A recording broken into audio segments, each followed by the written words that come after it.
Hello, my name is Paßreiter, and in this short talk I would like to present the results of my project with the title First Steps Toward Uncovering Gene Doping with CRISPR-Cas by Identifying SpCas9 in Plasma via HPLC-HRMS.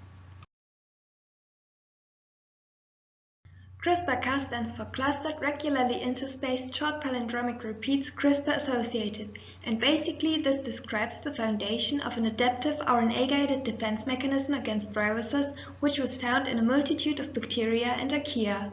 Once the mechanism behind this microbial immune system was unraveled, it became clear that it can be converted into a gene editing tool, because the CRISPR-Cas system enables the precise cutting of DNA at a specific location, which is why it is also commonly known as genetic scissors. In principle, only two main elements are needed to alter the genetic code with this technique, namely the single guide RNA and the endonuclease Cas9, which together form a ribonucleoprotein complex, or short RNP complex. Although there are different Cas orthologs that can be utilized, in this study the focus is solely on Cas9 from Streptococcus pyogenes, because it currently represents the predominantly used endonuclease in the field of gene editing. Owing to its flexibility and adaptability, the CRISPR-Cas technology enables the precise modification of the entire genome, and furthermore it surpasses all hitherto existing alternatives for gene editing in its simplicity.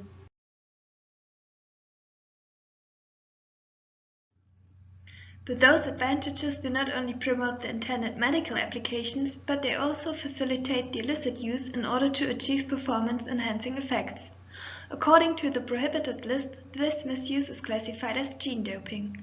So far, the full extent of the CRISPR-Cas system regarding gene doping cannot be determined, as the whole technique is still in its infancy with different application approaches in the research and development stage. But it is absolutely certain that there is a great potential for its misuse, because every imaginable gene can be manipulated with this method, which means that this kind of doping isn't restricted to just one type of sport, but all sport disciplines become potential risk groups, and that's why there is a pressing need for an adequate analytical method to detect the misuse of CRISPR-Cas by athletes.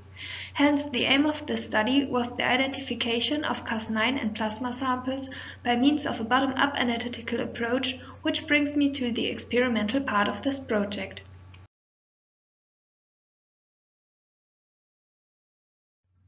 For method development and validation, EDTA plasma was fortified with the appropriate analyte concentration in the form of recombinant Cas9 from Streptococcus pyogenes.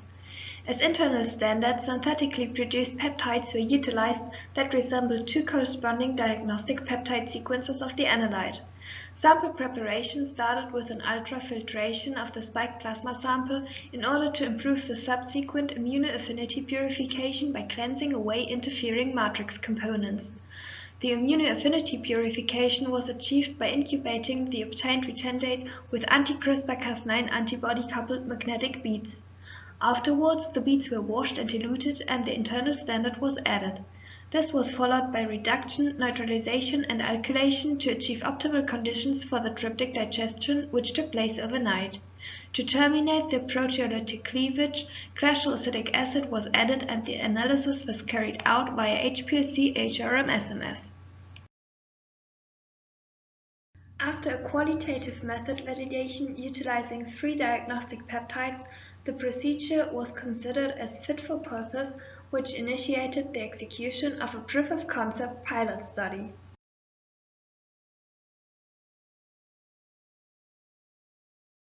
To mimic the hypothetical scenario of an athlete injecting lipid-mediated CRISPR-RNP complexes either locally into the muscle tissue or systemically via intravenous injection, an in vivo administration study was conducted employing a mouse model. 8 mice were injected with a liposome RNP complex solution that contained a Cas9 dosage of approximately 5 mg per kilogram body weight, and additionally 2 control mice were injected with only the transfection reagent. Sample collection took place after 1, 2, 4, and 8 hours post-administration, and the obtained plasma was processed and analyzed as outlined before. The results of the in vivo administration confirmed the proof of concept of the developed assay. As depicted here, the prerequisite of Planck control samples was fulfilled. Furthermore, a rough estimate of the analyte's blood circulation profile could be observed with the concentration peak after approximately 2 hours for both routes of administration. The detection window appears to be longer after intramuscular injection because there were still signals detected 8 hours post-administration.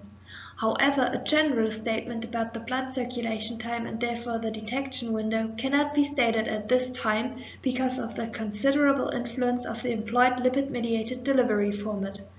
Additionally, the effects of parameters such as administration dosage or frequency are not established yet and will necessitate further research.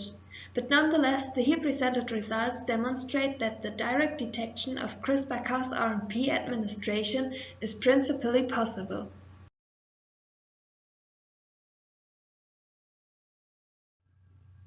So in conclusion, CRISPR has emerged as one of the most promising technologies in the area of gene editing, and it cannot be excluded that athletes are misusing the scientific progress in the form of gene doping.